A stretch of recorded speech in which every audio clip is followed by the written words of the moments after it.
Hi, welcome to On Air. I'm Klara Syrewicz.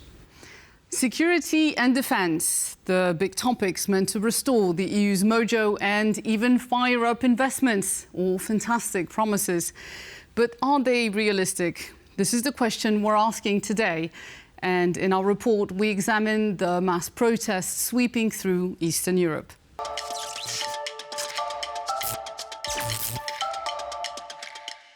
With Ukraine's war going global and the looming transatlantic divorce, the security landscape is a magma of headline-grabbing plot twists. That makes it hard to assess what has indeed changed and what comes next. Let's start with the obvious. Some international treaties are clearly dead. No, I'm not talking about NATO's Article 5 yet, though, as I mentioned in a previous programme, we may soon find out if it still holds. The first thing we say bye-bye to is the 1945 UN Charter, which prohibits the use, or even threat, of force to wage wars of aggression and to seize territory. Of course, Russia violated it as far back as 2008 in Georgia and on a full scale in 2014 with Crimea. But the current novelties are Donald Trump's open overtures to take Greenland, with threats escalating again this week, and my personal favourite, making Canada the 51st state. Even Joe Rogan thinks it's bonkers, though he's oddly okay with invading Greenland/Denmark. Anyhow, goodbye Pax Americana. Hello, might makes right. So what's the fallout for global security? A remarkable surge in defence spending across the globe, especially in Germany and the EU. The Chancellor-elect even altered Germany's constitution to push it through. Meanwhile, the EU committed 150 billion euros in debt to defence, and assuming member states chip in, the total expenditure would amount to about 800 billion. Riding that wave of both panic and resolve, the EU managed to bypass many hurdles on common procurement, capital market integration and Ukraine aid. For instance, Hungary, which aligns with Russian and Chinese interests, has been marginalized by the creation of a coalition of the willing that bypasses the EU framework and may include non-EU countries like Norway and the UK. In that sense, we may also bid farewell to the EU's Lisbon Treaty and Brexit as we've known them. Another sea change comes with a radical shift in procurement. Europe's NATO members imported over 60% of their weapons from the US between 2020 and 2024. Like the continent's past reliance on Russian oil, dependence on a single supplier has left Europe vulnerable to external political decisions. The shutdown of Starlink and Maxar satellite intelligence to Ukraine was a wake-up call more than the anti-European rhetoric from the Trump administration. Words became policy with direct consequences, including lives lost. Even countries already in possession of US-made equipment like F-35s realized they could be cut off from updates or spare parts if their voters elected a party not right enough of Genghis Khan to please J.D. Vance. Lieutenant General Ben Hodges, former head of US forces in Europe, couldn't help but notice that this is where US policy could have a long-term damaging effect on the US's defense industry. Given this new geopolitical climate, Europe must also reassess its stance on nuclear weapons. In 1994, Ukraine gave up the world's third-largest nuclear arsenal for security assurances under the Budapest Memorandum. Signed by Russia, it pledged to respect Ukraine's sovereignty and borders. Russia violated it in an act of aggression by nuclear power against a former nuclear state that had disarmed voluntarily. So out goes the Budapest Memorandum, and so does the idea of nuclear non-proliferation in Europe.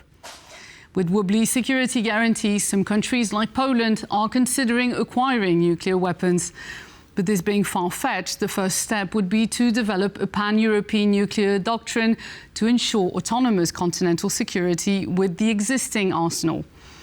Russia may have thousands of nuclear weapons, but as General Ben Hodges points out, you don't need to match warhead for warhead to have a deterrent. The French capacity could serve just as well.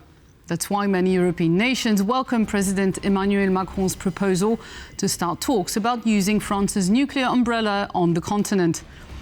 But looking at France's historical reluctance to rely on external powers for security, it would be unwise for Europe to depend on a single country, even a European one, especially with the rising influence of French far-right and far-left Eurosceptic forces.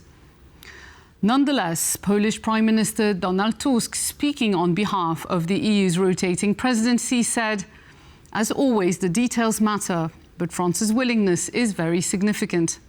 By details, he likely implied that France could try to include all sorts of conditions, like fishing permits, in nuclear security deals. Yes, you heard that right. Behind the scenes, France has been working to secure more favourable fishing rights in exchange for an overhaul in the UK-EU relationship centred on defence. Given the UK's stellar military reputation and its nuclear arsenal, British officials hope a security reset in relations with the EU would yield quick wins. But progress has stalled due to these unresolved post-Brexit issues.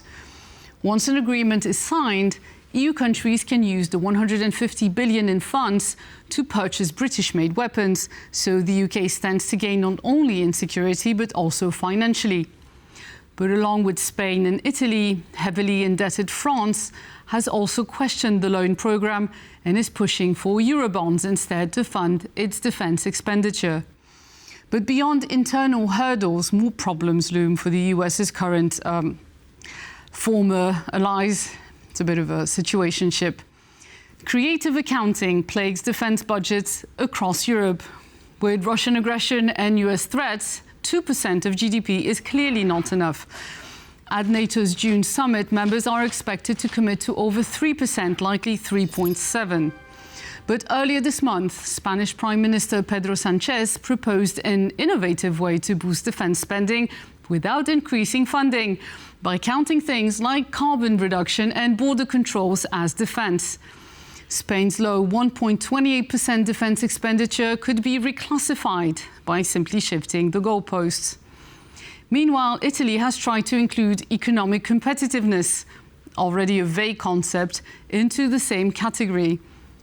As The Economist wrote, Mr. Sanchez's idea is premised on a fallacious notion that NATO countries abutting Russia need to invest in tanks and infantry to be shot at, while those further away do their bit by running IT help desks. That is offensive to the very idea of an alliance. Burden sharing means everyone must have skin in the game, including a fair share of the dangerous bits.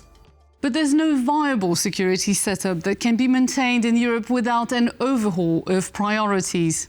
The nature of warfare has fundamentally changed. In Ukraine, a conservative estimate suggests over 150,000 drones of different kinds are being used each month. That's more than 2 million per year at this rate.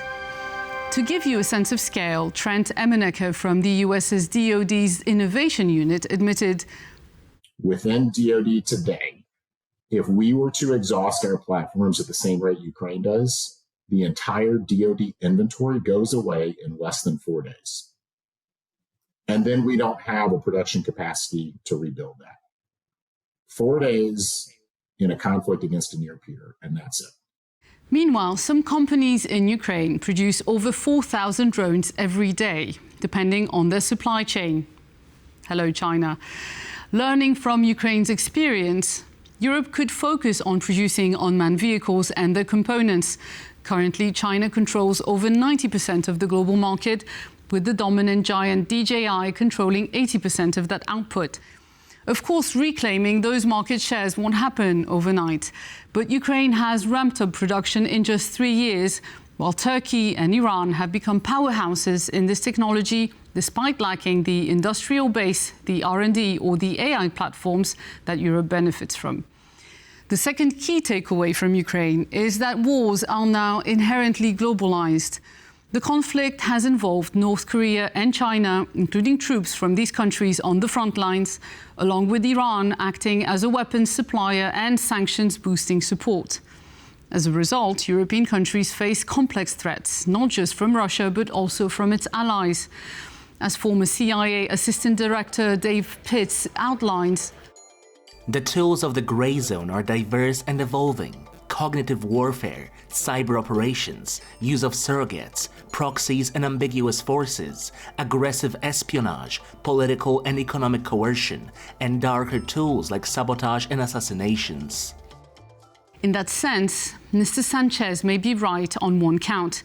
Cyber attacks and terrorism often involved foreign actors, even if they use domestic proxies. And the consequences are dire, ranging from shutting down Heathrow to paying billions to North Korean extortionists, paralyzing entire hospitals. As for election interference, it is now, regrettably, also stemming from the US administration. In his book, The Changing World Order: Why Nations Succeed and Fail, Ray Dalio suggests there are several ways to wage wars. In the EU, we're already in the midst of a trade war, a tech war, and a cyber war. We're waging a capital war involving the movement of money in Russia, Iran, and North Korea. And with grey warfare being waged against us, we're effectively tiptoeing around a shooting war. We can no longer deny this or hope it will just fade away, longing for the peace dividends of yore. If the strong do what they will, then the weak do what they must. Europe is not weak, but its individual countries are. And it seems the continent has been at war for some time, but hasn't fully acknowledged it.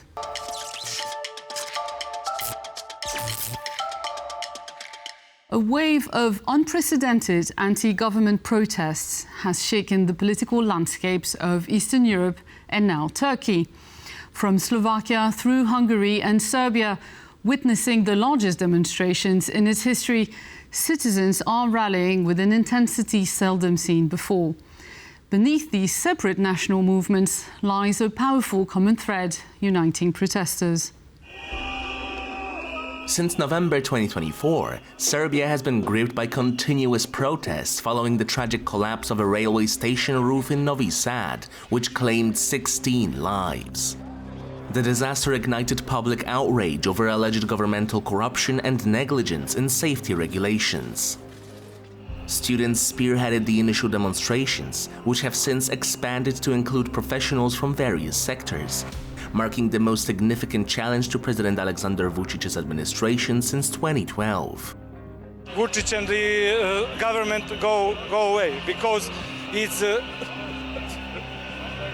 12 years of criminal robbery, corruption, everything bad in Serbia. The protests have been largely peaceful, but tensions escalated on March 15th when demonstrators in Belgrade reported experiencing a sudden, distressing noise causing panic and physical discomfort. Allegations arose that security forces had employed an illegal sonic weapon to disperse the crowd, a claim the government has denied. The solution is to change the power, There must be some democratic influences in power, not to be in hands of one party and the one man. People in Hungary have a similar viewpoint regarding their government. Opposition leader Péter Magyar of the Tisza party has emerged as a central figure in the protests, challenging Prime Minister Viktor Orbán's long-standing rule. What you can see around us, people are gathering because more and more people feel that it is not enough to just think about the change. They need to do something. They need to get up, they need to get to the streets, they need to do the work every day. Slovakia has also experienced significant public demonstrations, with thousands protesting against Prime Minister Robert Fico's administration. Critics accuse Fico of corruption and adopting pro-Moscow policies that threaten Slovakia's European Union membership. The protests reflect the society's intent on preserving democratic values and maintaining a pro-European trajectory. We will publicly create pressure so that this government actually changes its direction towards Moscow and focuses on our partners in the European Union and NATO. Turkish authorities arrested 260 people during nationwide demonstrations sparked by the imprisonment of popular opposition leader Ekrem İmamoğlu. The protests, representing the largest wave of political turmoil in Turkey in over a decade, erupted after the politician, a key political challenger, was detained on March 19th and subsequently removed from his position as mayor of Istanbul. Imamoglu's arrest has drawn widespread condemnation both domestically and internationally, fueling accusations that President Erdogan's administration is intensifying efforts to suppress political dissent ahead of critical elections. Demonstrators have filled streets across Turkey, demanding Imamoglu's immediate release and restoration of his political rights. While the immediate causes of the protests in Serbia, Hungary, and Slovakia differ, they share a common undercurrent: resistance to governments perceived as aligning closely with Russia and exhibiting authoritarian tendencies. The widespread nature of these movements indicates a regional pushback against leaderships seen as compromising national interests in favor of Russian alliances. Accountability, transparency, and genuine democratic change, that's a lot to ask, but now at least there's hope. Thank you for watching, and I'll see you next week.